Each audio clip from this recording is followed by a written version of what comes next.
The other day, I popped a perk and I cleaned my room, and while I was cleaning my room, I found this. Wow! Kennedy, what is that? It's a shikishi. Kennedy, what's a shikishi? I'm gonna tell you, stop asking so many questions. So in high school, I took Japanese for 4 years, and at the end of those 4 years, every senior in my class, myself included, received a shikishi. I kind of forgot about what's so significant about it. I just know that students get this when they're leaving the school, and probably at some other occasions, but don't quote me on that. Don't quote me on that. It's been 3 years since I graduated. So because I was socially awkward and didn't talk to too many people, most of these messages on this say the exact same generic thing. 大学頑張って、大学頑張って、大学頑張って、大学頑張って。What? Hold on. No, because I recognize the kanji.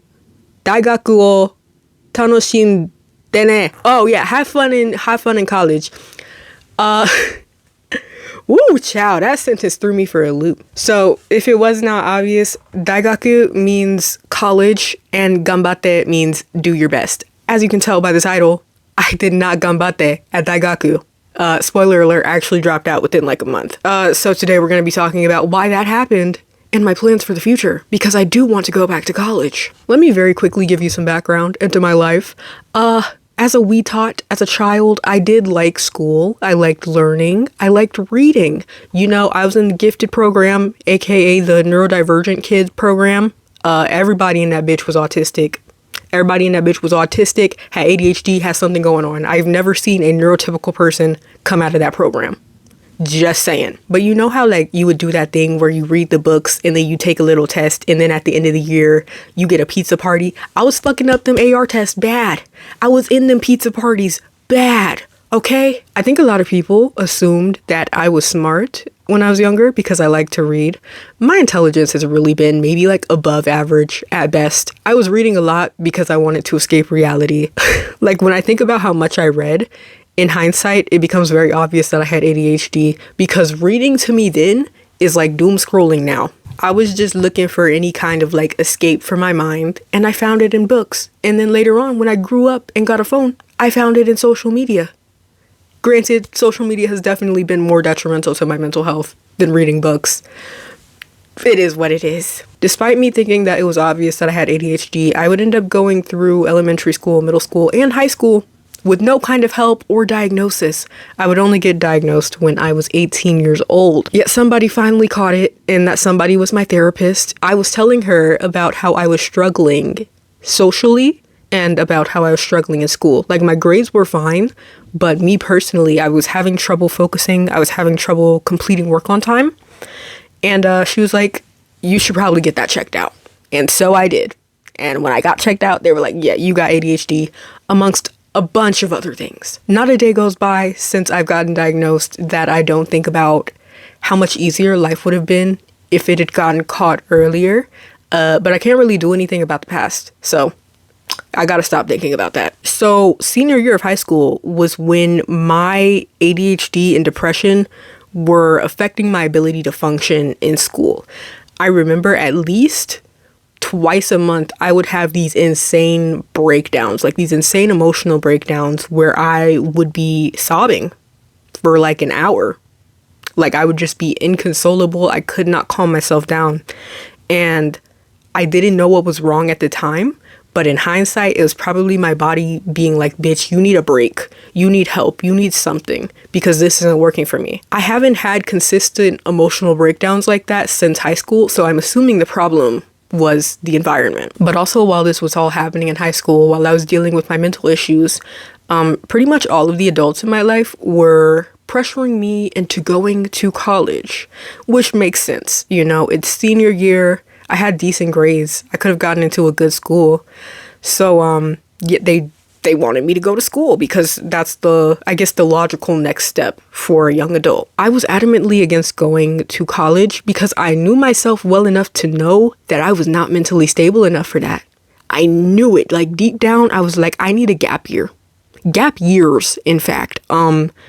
I need to figure out what's going on up here before I can put myself into a different environment. If I go into a different environment right now, I might not come back. That's how bad it was, you know? Unfortunately, the adults in my life did not listen to me. When I told them how I was feeling and what I was dealing with and why I didn't want to go to college, the first question was, well, what are you gonna do next? I didn't know. Nigga, I'm 18. Why would I know what I want to do with my life? But everyone was still like, if school's off the table, you got to do something. And in my mind, school was the easier choice than going directly into the workforce with my mental issues. Because, in case you didn't know, jobs are not nice. They're not going to accommodate you. If you put that you have ADHD and depression and whatever else on your application, they're going to reject you. But my 18-year-old self didn't know that. My 18-year-old self was not nearly as jaded as I am right now. But because of all the pressure I was experiencing, I was like, this might be the only way that I can go. This might be the only thing I can do. I can't imagine another path for myself, even though it's not the path that I think is right for me. No tea, no shade, no pink lemonade. But one of the biggest offenses was my therapist. My therapist was the one who caught my ADHD. I had been talking to her for a good while, maybe like a year at that point, and she knew all about my issues. She knew that I was struggling in school. She knew about my low self-worth. I don't think I touched on this, so I'm going to touch on it now. But, you know, as a kid, I don't want to say I was a chud. In elementary school, I stood out for my intelligence. My ability to read and write was more advanced than the kids around me, and people gassed me up for that. And it went straight to my head. I very quickly started to tie my self-worth with how well I was doing academically, because that was the only thing that people celebrated me for. You know, I wasn't the most outgoing, I wasn't the most athletic, I wasn't the most talented, but I was smart, right?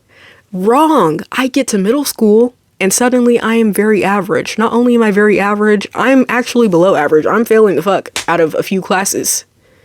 This takes a toll on me. By high school, I learned how to separate my self-worth and my academics, but not enough, because it was still kind of happening.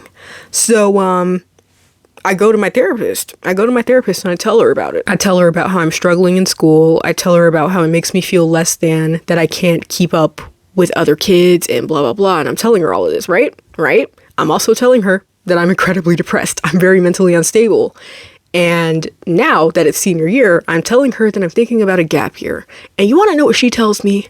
She tells me that as a Black woman in this society, if I do not have a degree, I am at the bottom of the totem pole. What I heard was that I'm basically worthless. So I should just kill myself. Whether or not what she said was true, I don't think that was the right thing to say to someone who has told you how they're struggling with their self-worth and with academics. Regardless, I did not have a good self-concept. I had no confidence in myself at that time. So I figured if everybody else is telling me to do this, then I must be wrong. I must be wrong for thinking that a gap year is something that I need. I must be wrong for thinking that I need to prioritize my mental health. I should just go to college. And so I did. And it was a very last minute decision. I was not on campus. I was not able to apply for housing.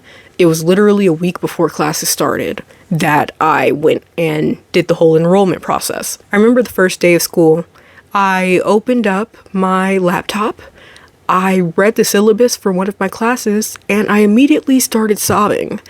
Not because it was math, and I hate math, but because I realized that I had failed myself. I had failed to advocate for what I truly needed, and now I had to deal with the consequences of making a decision that I never wanted to make. Because here's the thing, it doesn't matter that everyone swayed me into making this decision that I clearly was not sure about. What matters is the fact that in the end, I made that decision, and now I have to stick with it. Nobody else is going to help me pick up the pieces. I tried. I really gave it a good try, but the thing about ADHD, you cannot force yourself to do something you want to do. It literally it's almost physically painful. I don't know how to describe executive dysfunction to people who have never experienced it, but it is one of the most horrible things that I have ever felt in this life. And it kept me from being able to succeed in my classes. So yes, I gave it a good try for about, I want to say 3 weeks. And Then I stopped showing up to class. I officially withdrew at the end of that semester, and to this day I do not regret that decision. You know, when you're in school, you are kind of sold college as like this necessary part of the adult experience. And although I do think it is beneficial, I also think that it is a very huge investment of time and money. And it's not something that you should commit to half-heartedly. It really sucked because there is still that like deep want to learn. I love learning. I want to learn more about the world. But at the same time, I'm really just not built for the college environment. If I went back to college right now at this second, there's like a 70% chance that it would play out the same way. And that's kind of too high of a chance for something that costs so much money. Like I said at the beginning, I think, did I say it at the beginning? I don't remember. I've been talking for a really long time. I do want to go back to college eventually, but when I do, one, it's going to be fully my own decision. And two, it's going to be at a time where I can financially afford it. Because right now, the thought of putting myself into debt for it is not very appealing. And I'm sure I lost my Hope Scholarship, so there goes that. Moral of the story, listen to yourself. Make decisions for you. Because at the end of the day, regardless of the decision you made, it's your decision to deal with. I used to hold a lot of resentment for myself for, I guess, being dumb enough to allow others to make a decision that I personally would have to deal with the consequences of. I'm over it now. It is what it is. But back then, it really made me angry. I was like, all of y'all are gonna force me into doing this? And none of y'all are gonna help me out? That's crazy. But that's just a part of being an adult. I hate it here. If you made it to the end of the video, thank you so much for watching. I hope that you have a great day. I hope you know that you are loved. I hope you know that your body is tea. And I will see you in the next video. Bye bye.